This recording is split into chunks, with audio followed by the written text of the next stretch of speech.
Il est quasiment 9 h sur CNews, ravi de vous retrouver pour l'heure des pros. À la une de l'heure des pros, joyeux Noël, bien sûr, pas de joyeuses fêtes, pas de voyage en hiver, non, joyeux Noël. C'est simple comme un sourire, comme une pensée tendre, comme un souvenir, comme notre histoire, nos codes, nos traditions. À tous les déconstructeurs, à ceux qui rêvent de cacher ces crèches, d'éteindre les illuminations, joyeux Noël. Joyeux Noël aux forces de l'ordre qui étaient hier et encore aujourd'hui devant les églises, les cathédrales pour protéger les fidèles. Noël est un instant heureux.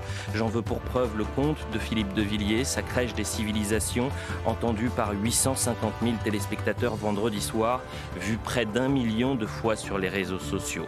Impossible de vous dire à quel point cette séquence vous a touché. Des milliers de messages inondent la toile, politiques, intellectuels, anonymes, mais ce n'était sans compter l'aigreur d'un homme, le Grinch, le pape de la bien-pensance, qui voit son trône idéologique vaciller. Alors il tweet, ce qui est hypnotique dans le conte de Noël sur CNews, c'est qu'une télé française en 2023 soit capable de produire une niaiserie majeure. Fin de citation. Jean-Michel Apathy enrage, déchaîne ses passions tristes. Il représente ces journalistes qui ont caricaturé Philippe de Villiers et tant d'autres qui avaient pour seule faute d'aimer la France. Jean-Michel Apathy a mené la danse des interviews politiques. Aujourd'hui, ses idées sonnent faux et quand il attaque, il vise à côté. Philippe de Villiers nous rappelle la grandeur de Versailles.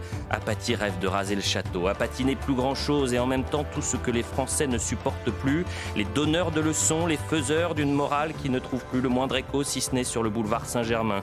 Joyeux Noël, Jean-Michel Apathy. Vous aviez fait la promesse de quitter Twitter, devenu X. Respectez votre parole. Voilà peut-être un beau cadeau de Noël.